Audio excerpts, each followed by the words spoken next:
Assalamualaikum warahmatullahi wabarakatuh. Perkenalkan saya Dare. Hari ini kita coba sharing mengenai usaha budidaya cacing tanah, tapi yang nggak selalu skala industri ya. Jadi hari ini kita coba terapkan dengan skala rumah tangga.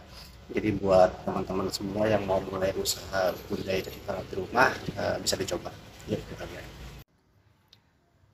Ya teman-teman, jadi usaha budidaya cacing tanah skala rumahan ini saya namakan Pusat Budidaya Cacing Tanah Bojonggede karena walaupun ini skala rumahan, tetap harapannya suatu saat nanti bisa jadi skala industri ya. Ini saya hanya pakai garasi rumah, ukuran panjang garasinya 4 meter, lebarnya 3 meter ya. Dan kebetulan karena belum ada rolling door-nya, jadi saya pakai paranet. Nah ini mudah didapatkan di pasaran ya. Untuk paranetnya sendiri, lebar bawaannya biasanya kalau kita beli itu 3 meter. Ya, nanti teman-teman tinggal ukur aja kebutuhan panjangnya berapa. Dan harganya itu di kisaran 10.000 sampai 15.000 per meternya. Oke. Nah, sekarang kita lihat, kita coba masuk ya. Ini tujuannya kita pakai paranet supaya agak gelap ya, karena cacing tidak suka cahaya matahari langsung. Untuk lahan awal, karena ini berhubung tempatnya juga tidak terlalu luas ya, jadi saya pakai terpal. Ini ukurannya sesuai panjang garasi, jadi 4 meter kali 1 meter. Sebenarnya yang bagus itu lebarnya hanya 70 cm. Kenapa 70 cm? Karena sesuai dengan jangkauan tangan kita. Kalau misalkan kita buat 1 meter ini, kita agak susah panen yang di ujung ya. Nah ini paranet ini juga saya beli cukup murah ya.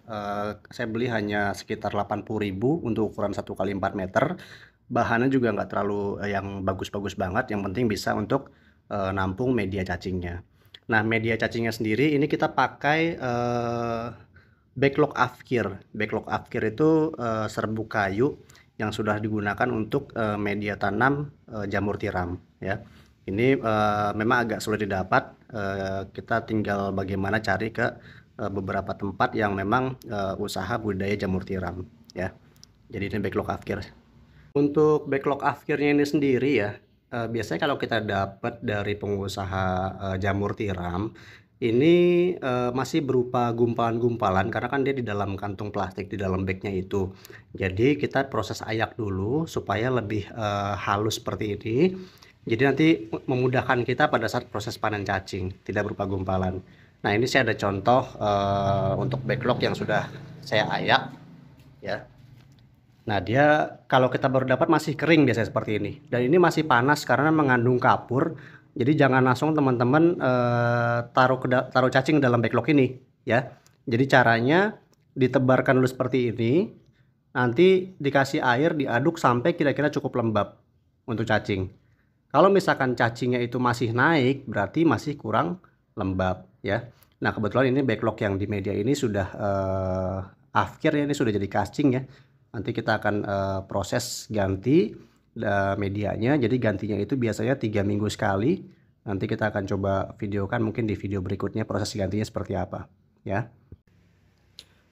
Kapasitas penempatan cacingnya ini kalau di saya mungkin sama ya, saya juga masih belajar juga dari petani-petani lain yang sudah senior. Jadi per meter itu kita isi maksimal 3 kilo, 3 kilo cacing ya per meter. Jadi kalau misalkan ini saya ada 4 meter, berarti maksimal itu kapasitasnya 12 kilo. Kalau untuk yang di lahan di bawah seperti ini memang agak makan tempat ya teman-teman. Jadi ini memang lahan pertama saya waktu itu ya. Jadi saya di bawah. Nah akhirnya saya kemudian lihat ada petani yang pakai rak. Nah ini kita coba. Kita coba pakai rak seperti ini. Ini kebetulan ada rak nganggur di gudang ya. Jadi saya coba pakai. Saya coba ubah ukurannya. Ini ketinggian untuk ininya, untuk medianya ini hanya 5 cm ya. 5 cm aja, jadi nggak usah tinggi-tinggi. Nah dilebihkan juga ininya 5 cm, jadi total 10 cm ya, supaya ada jarak. Dan kalau untuk ketinggian antar raknya ini tinggal tergantung teman-teman aja ya, mau berapa senti ya. Yang penting tangan kita bisa masuk, bisa mudah, jadi untuk penanganan, untuk perawatannya juga lebih gampang. Oke. Untuk cacing tanah ini sendiri juga makanannya cukup mudah ya teman-teman. Jadi tinggal cari sampah sayur di pasar aja. Ini saya ada contoh yang saya sudah ambil juga, ya. Ini ada sampah sayur, sawi. Nah, ini saya pengalaman pernah coba saya kasih langsung seperti ini. Ini biasanya 1 minggu juga belum habis, ya. Jadi caranya saya blender dulu sampai halus, saya campurkan dengan air sedikit, baru saya kasih ke cacing. Nah, ini saya kasih 1 malam sudah habis, ya. Jadi nanti mungkin di video berikutnya juga mungkin baru bisa saya coba kasih gambaran bagaimana cara kasih makan cacingnya. Nah, untuk jenis cacing yang sementara ini saya kembang biakan, ya.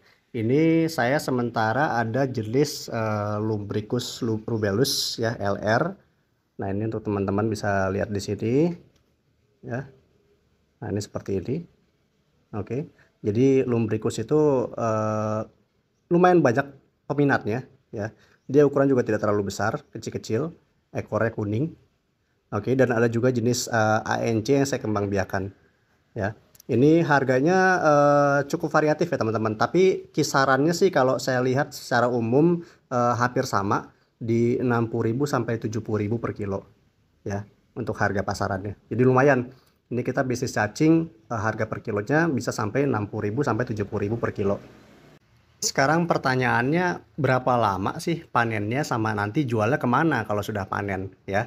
Jadi itu pertanyaan paling umum yang saya juga waktu baru mulai bisnis ini juga tanya-tanya juga, kemana jualnya nanti ya? Kira-kira laku dijual di pasar atau enggak?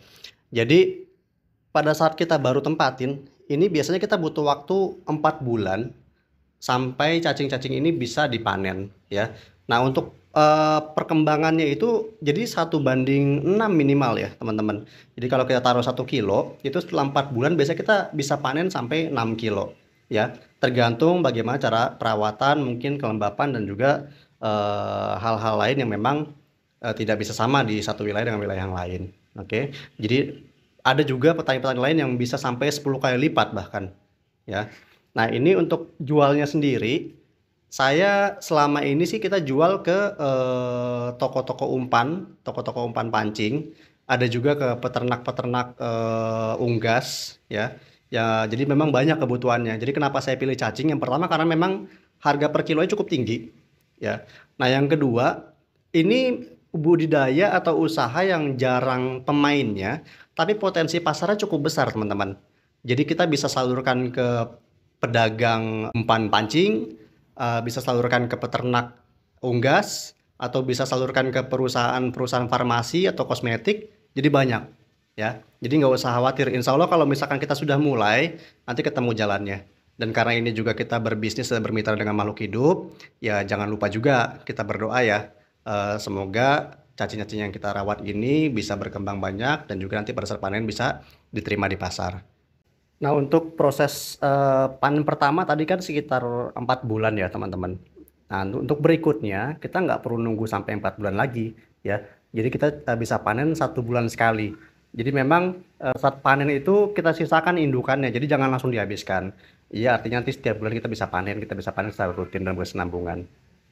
Oke teman-teman, jadi mungkin sementara itu video yang kita coba sharing hari ini.